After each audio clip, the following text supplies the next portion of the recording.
Student अपना exercise 1.3 की ओर move on कर रहे हैं और बेटा एक्सरसाइज 1.3 का हम क्वेश्चन नंबर 1 समझ रहे हैं। क्वेश्चन नंबर 1 क्या दे रखा है हमारे को, prove that √5 is irrational. Prove that √5 is irrational. तो इसे भी हम अपनी कॉन्ट्रडिक्शन मेथड से ही प्रूव करेंगे। जिस तरीके से बच्चों मैंने आपको हमेशा बताता हूँ कि कभी भी कोई भी एक्सरसाइज अगर आप स्टार्ट करते हो तो उसके रिगार्डिंग जो भी आपकी वीडियो होती है, इंट्रोडक्शन वीडियो, उससे आप पहले एक बार गो थ्रू हो जाएं, देन उसके बाद प्रोसीड करें एक्सरसाइज वाली वीडियोस पे। तो मैं वही आपसे कहूँगा कि एक बार इसकी इंट्रोडक्शन वाली वीडियो को जरूर बच्चे आप देखें, उसके बाद प्रोसीड करें इस वीडियो पे। ठीक है, समझते हैं। अब हम इसे क्या करेंगे, कॉन्ट्रडिक्शन मेथड से ही करेंगे। तो हम इसे गलत लेके चलेंगे, हम लेट करेंगे, late √5 is a rational.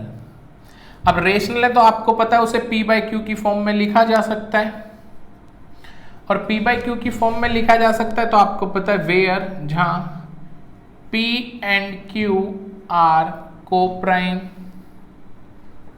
Q does not equal to 0। That is आप बोल सकते हो इन सब चीजों को देख के कि HCF जो निकल रहा होगा ना P और Q का, वो क्या निकलेगा, 1 निकलेगा। ठीक है, तो हम क्या करते हैं, on squaring both sides, squaring कर देंगे बोथ साइड्स, करते हैं √5 का square is equal to P/Q का होल स्क्वायर। तो आप देखोगे स्क्वायर से अंडर रूट कैंसिल, तो 5 P का स्क्वायर अपॉन Q का स्क्वायर। क्लियर। अब इसे मैं क्रॉस मल्टीप्लाई करूंगा तो ये 5Q का स्क्वायर इक्वल टू P का स्क्वायर, और Q का स्क्वायर क्या हो जाएगा, P स्क्वायर अपॉन में 5। तो दैट मीन्स यहां से पता चल रहा है कि जो है ना 5 जो है P स्क्वायर जो है बेटा वो डिविजिबल है 5 से, या मैं बोल सकता हूं कि जो P स्क्वायर है ना डिवाइड हो रहा है 5 से। ठीक है ना, तो हम क्या लिखेंगे यहाँ पे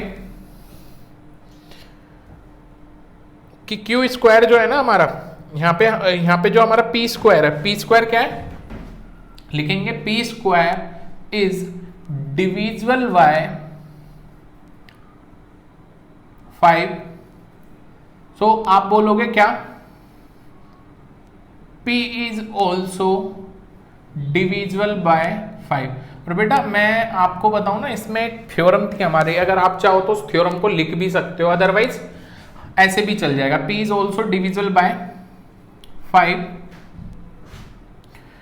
अगर ये डिविजिबल हो रहा है P 5 से, तो मैंने माना P को 5 से अगर डिविजिबल करते हैं तो लेट से हमारे पास जो आ रहा है वो M आ रहा है। क्या आ रहा है, M आ रहा है। तो अब क्रॉस मल्टीप्लाई करूंगा तो आप देखोगे क्या आ जाएगा हमारे पास, P is equal to 5M। क्या है, P is equal to 5M। और इसे हम इक्वेशन यहाँ फर्स्ट मान लेते हैं। तो हम क्या करेंगे, put the value of P in equation first we get, देखो करते हैं 5Q का square is equal to P square की जगह क्या लिखूंगा, 5M का होल स्क्वायर। तो आप देखोगे 5 का स्क्वायर इज इक्वल टू 5 का स्क्वायर कितना, यहाँ पे तो 5 ही हो जाएगा, 5Q का स्क्वायर इज इक्वल टू 5 का स्क्वायर 25M का square M square, Q square multiply का 5 राइट हैंड साइड जाके क्या हो जाएगा, डिवाइड में 5 5 25, Q square is equal to 5M का स्क्वायर, मल्टीप्लाई का 5 इधर जाके क्या हो जाएगा, डिवाइड में पहुंचेगा। भाई मल्टीप्लाई का 5 इधर जाके क्या हो जाएगा, डिवाइड में पहुंच जाएगा। यहां से आप देखो कि Q भी डिविजिबल है 5 से, भाई Q स्क्वायर भी क्या है, डिविजिबल है। तो हम क्या लिखेंगे यहाँ पे, Q square is divisible by 5। So Q is also divisible by 5। Q भी क्या होगा, 5 से डिविजिबल होगा। उसके बाद हम क्या लिखेंगे, अब देखो अगर जब दोनों ही 5 से डिविजिबल हैं, और अब मैंने आपको बताया था कि डिविजिबल तभी हो सकती है कोई संख्या किसी से जब उसमें वो संख्या एज अ फैक्टर आएगी। तो यानी कहने का मतलब P और Q दोनों ही 5 से डिविजिबल है, यानी P और Q में 5 एज अ फैक्टर होगा, और एज अ फैक्टर है तो दोनों में क्या है, कॉमन है। और जब बेटा दोनों में कॉमन है तो ये चीज हमारी गलत सिद्ध हो गई। हम तो मान के चल रहे थे कि दोनों में सिर्फ और सिर्फ कॉमन क्या आ सकता है, 1। भाई HCF का मतलब क्या होता है, दोनों में कॉमन ही तो होता है, कॉमन फैक्टर। अब यहाँ कॉमन फैक्टर हम लेके चल रहे हैं 1, निकल के आ रहा है 5, तो हमारी कॉन्ट्राडिक्शन क्या हो गई, गलत सिद्ध हो गई। तो हम क्या लिखेंगे, सो both P and Q are divisible by 5, therefore हम क्या बोलेंगे, our contradiction is wrong, therefore हम क्या बोलेंगे, यहाँ पे सो लिख दो, hence लिख सकते हैं, ठीक है, hence √5 is an irrational, ठीक है, उतार लें। स्टूडेंट थर्ड का जो फर्स्ट पार्ट है वो भी बिल्कुल इसी की तरह है। सेकंड क्वेश्चन अभी इसका रह गया, उसे अभी हम कराएंगे। पहले थर्ड का क्वेश्चन जो फर्स्ट है ना, वो बिल्कुल थर्ड का फर्स्ट पार्ट बिल्कुल किसकी तरह है, जो हमने अभी क्वेश्चन नंबर 1 समझा, बिल्कुल उसी की तरह है। इसीलिए पहले इसे कराते हैं, इसी में एडिटिंग करेंगे हम। देखो हमको क्या दे रखा है, प्रूव दैट 1/√2 इज इरेशनल, ठीक है। तो हम क्या करेंगे, कॉन्ट्राडिक्शन मेथड लेंगे और हम क्या करेंगे, हम लेट करके चलते हैं 1/√2 इज अ रेशनल, और 1/√2 अगर रेशनल है तो उसे p/q के रूप में लिख सकते हैं, where p and q are coprime, q does not equal to 0, that is HCF जो होगा p और q का क्या आएगा, 1। अब हम क्या करते हैं, स्क्वायरिंग करते हैं बोथ साइड। तो 1 का स्क्वायर तो आपको पता है 1 ही होगा, लेकिन √2 का स्क्वायर, √2 का स्क्वायर क्या हो जाएगा, 2। और यहाँ पे p/q का होल स्क्वायर क्या होगा, p का स्क्वायर q का स्क्वायर। अब हम क्रॉस मल्टीप्लाई अगर करते हैं बेटा, तो आप देखोगे ये 2 इधर चला जाएगा और ये q इधर, q स्क्वायर इधर और 2p स्क्वायर, क्लियर। और ये मल्टीप्लाई का 2 इधर जाके क्या हो जाएगा, डिवाइड में। तो हम क्या बोलेंगे, हम बोलेंगे इस बार ना, पहले हमारी टर्म आती थी p पहले, p स्क्वायर वाली, लेकिन यहाँ q स्क्वायर डिविजिबल है 2 से, तो बस आगे पीछे हो गया, उससे कोई फर्क नहीं है। तो हम क्या लिखेंगे यहाँ पे, q square is divisible by 2, divisible by 2, तो q is also divisible by 2।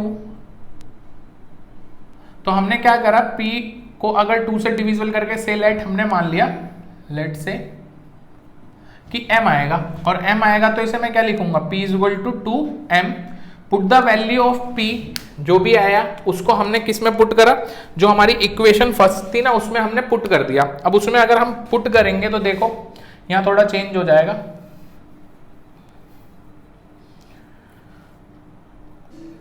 q square is equal to 2p का स्क्वायर, 2p का यहाँ पे हमारा क्या है 2p का स्क्वायर। तो अगर हम इसमें पुट करते हैं तो देखो क्या आएगा, बल्कि यहाँ पे p नहीं आएगा बेटा, यहाँ q आएगा, ठीक है। तो हमारे को जो यहाँ से वैल्यू मिलेगी ना वो q की मिलेगी। तो हम क्या करेंगे, q की जगह हम क्या लिखेंगे, 2m का whole square is equal to 2p का स्क्वायर। तो 2 का स्क्वायर क्या आएगा 4, और m का square m square is equal to 2p का स्क्वायर। अब ये मल्टीप्लाई का 2 इधर जाके क्या हो जाएगा, डिवाइड में, 2 2 4, यानी 2m स्क्वायर, और मल्टीप्लाई का 2 उधर जाके क्या हो जाएगा, यहाँ पे लिख देता हूँ 2m का square is equal to p square. और आपने यहाँ देखा ये मल्टीप्लाई का 2 उधर जाके क्या हो जाएगा, डिवाइड में, यानी p square is equal to 2p square upon 2, और यहाँ क्या रह गया, m स्क्वायर रह गया, यहाँ क्या रहा m स्क्वायर। तो हम यहाँ पे अब क्या लिखेंगे, अब कि p स्क्वायर डिविजिबल है, p square is divisible by 2, तो p is also divisible by 2, p is also divisible by 2। अब फिर वही वाली सिचुएशन कि दोनों में, जब दोनों ही में कॉमन क्या आ सकता था 1, और आ दोनों में क्या रहा है 2, तो हमारी कॉन्ट्राडिक्शन क्या हो गई, गलत सिद्ध हुई। So both p and q are divisible by 2, so our contradiction is wrong, hence हम क्या बोल सकते हैं, 1/√2 इज एन इरेशनल। उतारे बेटा 2 समझते हैं एक्सरसाइज अपना 1.3 का। क्वेश्चन 2 ठीक इसी तरीके से, इसमें भी हम कॉन्ट्रडिक्शन मेथड लेंगे और इसमें भी इरेशनल प्रूव करना है। और बेटा मैं चाहता हूँ कि आप ना वीडियो को पॉज करें और ये जितने भी पार्ट्स अब रह गए ना इन्हें खुद से ट्राई करें सारे के सारे पार्ट्स, ठीक है। उसके बाद वीडियो को प्रोसीड करें आगे, ठीक है। अब देखें करते हैं। Let 3 + 2 √5 is a rational. हम क्या मानेंगे? रेशनल। और अगर बेटा ये रेशनल है तो इसे हम क्या कर सकते हैं? P/Q की फॉर्म में लिख सकते हैं, where P and Q are coprime, Q does not is equal to 0। That is आप कह सकते हो कि जो HCF होगा किसमें, P और Q का, वो क्या होगा? 1 होगा, ठीक है। तो अब हम क्या करते हैं, 2 + √5 P/Q। बेटा ये प्लस का 3 राइट हैंड साइड लेके जाएंगे तो क्या हो जाएगा? माइनस का। और ये इसे पहले सॉल्व कर लेता हूँ, 2 √5।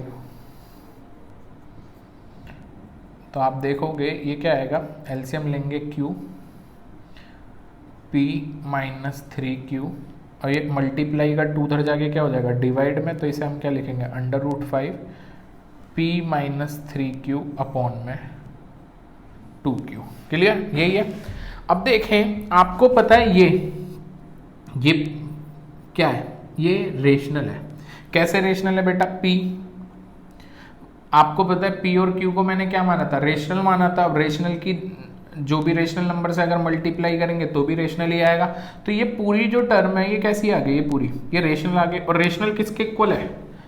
√5 के। और √5 हमें पता है कैसी होती है? इरेशनल। अब इरेशनल रेशनल के इक्वल हो सकती है? नहीं हो सकती। तो कहीं ना कहीं हमने जो कॉन्ट्रडिक्शन ली थी वो कॉन्ट्रडिक्शन हमारी क्या है? गलत है। बट इसे हम लिखेंगे कैसे? लिखते हैं, since P and Q are integer, P and Q are integer, so P - 3Q upon में 2Q इज अ रेशनल। क्या आएगा बेटा? वो रेशनल आएगा, इज अ रेशनल। देयरफॉर आप क्या कह सकते हो? अगर ये रेशनल है तो इसके साइड में क्या है? √5। Therefore √5 is also a rational, also a rational. But बेटा हम क्या लिखेंगे? बट क्या? हमें तो पता है √5 हमने अभी प्रूव किया पीछे कि √5 तो कैसा होता है? √5 तो इरेशनल होता है। बट वी नो दैट, जैसा कि हम जानते हैं, √5 इज एन इरेशनल। सो हम क्या बोलेंगे बेटा? सो आवर कॉन्ट्राडिक्शन, हमारी जो कॉन्ट्राडिक्शन है वो क्या हो गई? रॉन्ग हो गई। सो our contradiction is wrong. Hence हम क्या कह सकते हैं? 3 + 2 √5 इज अ इरेशनल। कैसा है? इरेशनल हो गया। उतार लें। आगे जो 2 क्वेश्चन है ना वो भी इसी टाइप के होंगे। क्वेश्चन नंबर 3 के जो 2 पार्ट है, सेकंड और थर्ड पार्ट, उसे आप खुद से ट्राई करें, मैं इसी में एडिटिंग कराता हूं आपको। पार्ट दे रखा है थर्ड का, सेकंड पार्ट, 7 √5 इज इरेशनल हमें बताना है। तो हम क्या करेंगे, मैं इसे अलग से हाईलाइट कर देता हूं आपके लिए जिससे आपको दिखाई देता रहे। तो इसे हम क्या लिखेंगे? 3 + 2 √5 की जगह लिखेंगे हम लेट 7 √5 इज अ रेशनल। अब रेशनल माना तो क्या होगा? 7 √5 किसके इक्वल होगा? P/Q के रूप में लिख सकते हैं। और जब इसे P/Q की फॉर्म में लिख सकते हैं तो बेटा आपको पता चल गया होगा 7 √5 इज इक्वल टू P/Q। अब ये मल्टीप्लाई का 7 उधर जाके क्या हो जाएगा? डिवाइड में पहुंच जाएगा P/7Q। अब तुम समझ सकते हो कि since P and Q are integer, so P/7Q P upon 7Q ये कैसा हो जाएगा हमारा रेशनल, इज रेशनल देयरफॉर जो ये अंडर रूट 5 बच गया वो भी कैसा हो जाएगा, under root 5 is also rational, but we know that under root 5 is irrational, so our contradiction is wrong. तो हम क्या बोल देंगे, 7 under root 5 is a irrational. उतार लें इसे भी। चलिए स्टूडेंट, इसका ना थर्ड पार्ट और समझ लेते हैं। उसमें दे रखा है prove that 6 plus under root 2 is irrational. तो इसमें भी हम कॉन्ट्राडिक्शन मेथड लेके चलेंगे और हम लेके चलेंगे let 6 plus under root 2 is a rational. और अगर 6 प्लस अंडर रूट 2 रेशनल होगा तो बेटा ये प्लस का 6 उधर जाके क्या हो जाएगा, माइनस का हो जाएगा। तो under root 2 is equal to P by Q, ये पॉजिटिव का 6 उधर जाके माइनस का 6 हो जाएगा। और इसे सोल्व करेंगे तो आप क्या लेट करोगे, आप गेट करोगे p तो ठीक है p minus 6q, clear, p minus 6q upon में q। अब आपको पता है ये तो क्या है, ये तो रेशनल हो जाएगा, ये कैसा हो जाएगा रेशनल। और अंडर रूट 2 अगर इसके साथ है तो दैट मीन्स कि ये भी रेशनल होना चाहिए, बट ये तो इरेशनल है हमें पता है। तो हमारी कॉन्ट्राडिक्शन क्या हो गई, गलत हो गई। तो हम इसी में करेंगे since p and q are integers हो p minus 6q upon q is are rational. तो हम क्या कहेंगे, देयरफॉर अंडर रूट 2 जो है ना वो कैसा होगा, under root 2 is also are rational, but we know that under root 2 तो हमने प्रूव किया था वही रेशनल होता है। So our contradiction is wrong. और हम क्या बोल देंगे, hence 6 plus under root 2 is a irrational. उतार लें बेटा। स्टूडेंट्स, अगर आपको गौतम गुरुकुल एजुकेशन क्लासेस की ये वीडियो अगर पसंद आ रही है तो बेटा वीडियो को लाइक करें, चैनल को सब्सक्राइब करें। हमारे चैनल का नाम है गौतम गुरुकुल एजुकेशन क्लासेस। और बेटा सबसे ज़रूरी, आप अपने दोस्तों के साथ भी शेयर करें ताकि आपके साथ साथ आपके फ्रेंड्स भी इन वीडियो का फ़ायदा उठा पाएँ। और बेटा अगर आपकी कोई भी क्वेरी है तो आप कमेंट सेशन में जाके कमेंट कर सकते हैं, बिकॉज आपकी कोई भी क्वेरी होगी तो it will create problem in future. तो मैं नहीं चाहता आपके साथ कोई भी दिक्कत हो, तो इसलिए आपकी कोई भी प्रॉब्लम है, कोई भी क्वेरी है तो आप कमेंट में जाके कमेंट करें और मैं उस कमेंट का रिप्लाई ज़रूर करूँगा। ठीक है बच्चों, थैंक यू, धन्यवाद। Thanks for watching. A like would be appreciated. And don't forget to subscribe.